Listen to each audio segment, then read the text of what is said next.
Magandang araw mga kaibigan. Ito po, masakit na pangyayari. Malungkot. Dahil ang mga pulis natin, lantaran na lang na pinagbabaril ng mga masasamang elemento.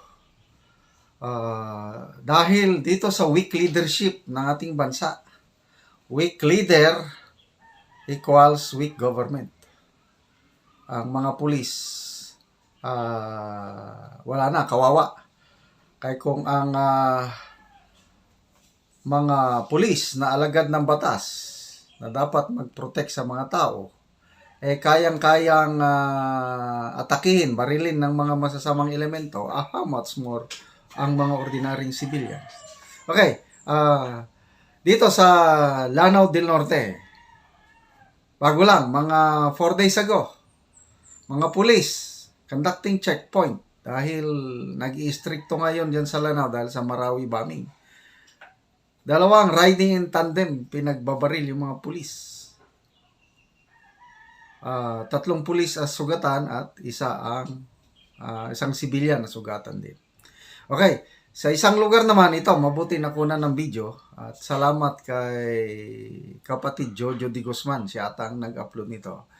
Panoorin niyo ang video at dito niyo makikita na ang seguridad, internal security natin when it comes to peace and order, bumababa na. Mga kriminal, drug addict ba yan o ano, lumalakas loob na dahil sa malamya nating Pangulo. So, ito na po ang resulta. Grabe.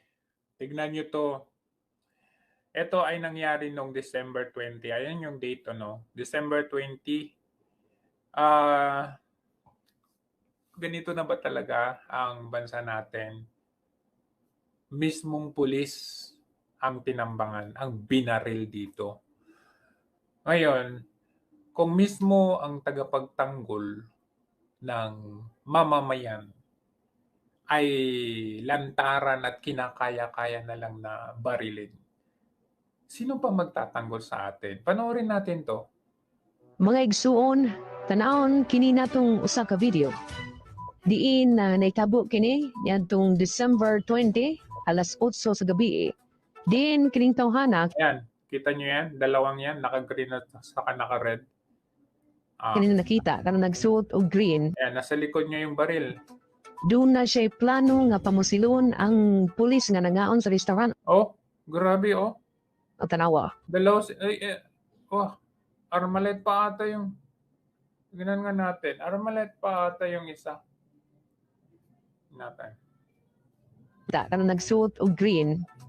Doon na siya plano nga pamusilon ang pulis nga nangaon sa restaurant Oh, ito, 45. o tanawa. Ito oh, parang carbine. Oh, mahaba oh. Grabe duha ka armas ang gidamong igsuon. Left and right. No? Tatlo sila. Hawa-house mo na to ha? O kini o. Doon siya, Oh, kauban sa iyang duha ka backup. Kining tawana, long hair ang buhok. long Mga hair. igsuon, no? O, namusilo. Oh, dalawang baril oh, magkabilaan yung hawak niya. Nako. Grabe ang iyang gibuhat. Dayon dagan mga igsuon. Duay kayo matong mga kapulisan nga nangaon. Apan, Ayan sila oh. 1, 2, 3, 4, 5. Tatlong babae, dalawang lalaki. kining video ha, kini mao ni sila ang gipamusil mga igsuon, no? Mayo gani kay abtik kaning naing babae, naadri sa kilid, nagpaglingi niya sa iyang kauban. Nakabantay siya nga naay tao nga padung na musil Yan na oh. Hindi sila o. Ingon siya og dapa, ay dapa po sila. So mayo gani mga igsuon kay abtik no. Wala ta kay bawo do na bay naigo niya na mga igsuon apan tanawa. Dili na matabang ang kapanahonan karon mga igsuon, just imagine. Mga alagad ng batas, Alagad ng batas. gipamusil ni aning mga tawhana kining mga kinsa man yung mga tawhana Parang wala Tanawa. lang oh. pa dul-duol siya niya na. Oh. 2037, that's 8 o'clock. Grabe no. Ug iyang gipamusil lang mga pulis. Rawa. So mga igsuon, kung nahimo na niya sa pagkano, kung nahimo na niya sa mga pulis sa pagka sa dili pulis. So amping mo kanunay mga igsuon. O ayaw mo kupensa karong mga panahon na. Kini ang inyong isuong pulis. Kanunay ang magpainumdum sa inyo ha. O amping kanunay.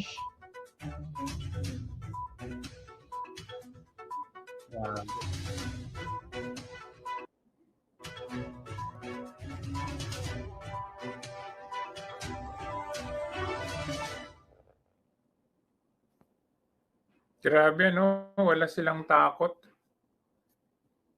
So, paano na tayo niyan? I mean, ito na ba yung nangyayari sa administrasyon ngayon na parang walang habas, walang takot yung mga nagsibalikan? Kung ba parang sa akin, ang nangyari dito is nung panahon ni Duterte, is either nagtago sila, nawala sila, nagbago sila, yun lang yun eh. Tapos ngayon, dahil nakita nila na wala naman pakialam yung ano dyan eh.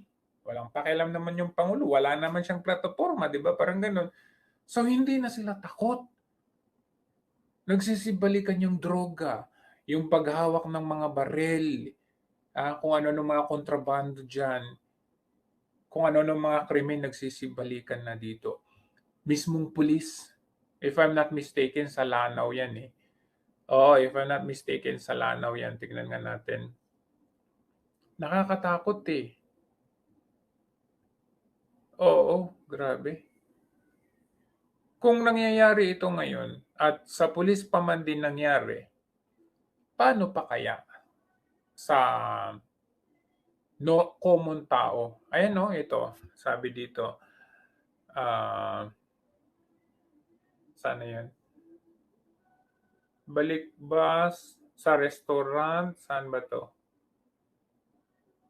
Hindi ata sinabi kung saan. Pero parang sa Lanao to eh. Grabe. Anyways, mahirap na yung kailangan nating mag-ingat ngayon dahil walang programa ang ating gobyerno. Kung meron man programa para sa bulsa. Kasi kung tutuusin, kung may programa ang gobyerno, dapat ito sinasabi, alam mo yung strong na pronouncement mo sa taong bayan, malaking epekto yan. Just like when FPRRD na ginagawa nyo noon, kinakausap niya, binabalaan niya yung mga yan. Kung hindi, mananagot kayo. Kaya nga natatakot sila noon eh. Noon, ang mga takot noon, yung mga kawatan.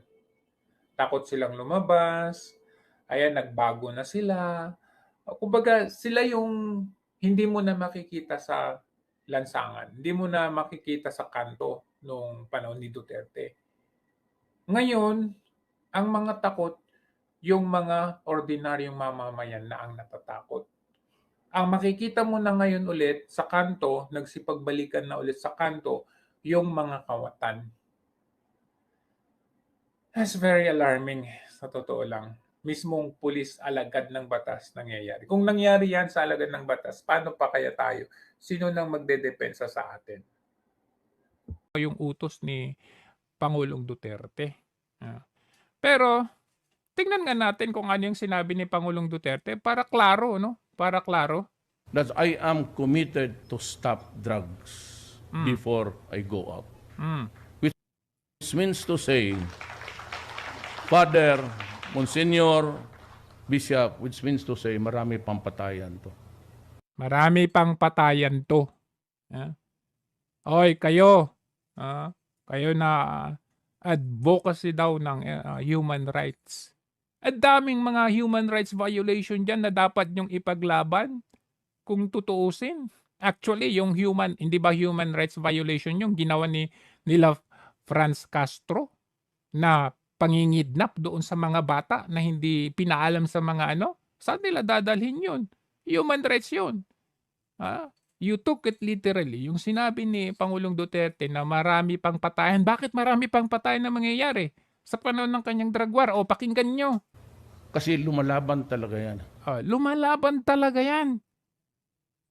Bakit? Hindi ba ninyo naiintindihan kung gaano kapiligro ang trabaho ng mga kapulisan noong panahon ng drug war ni Pangulong Duterte? O eto, just to prove you kung gaano kadelikado yung drug war. Ito. Panoorin natin. Yan. Nag-viral to eh. Ito yung hindi naiintindihan ng mga putak ng putak na ang akala nila ay naglalaro lang tayo ng jackstone dito sa drug war ni Pangulong Duterte. Maraming buhay ng mga kapulisan ang nasakripisyo dito. Ano bang sinabi ni Pangulong Duterte? Ano sinabi niya? Ang kampanya ko laban sa droga ay matindi. Kasi ito ang papatay sa pamilya. Kayong mga kapulisan, meron kayong katungkulan, gampanan ang trabaho ninyo. At ang objektiba natin, mawala ang droga, kalakaran ng droga bago ako aalis.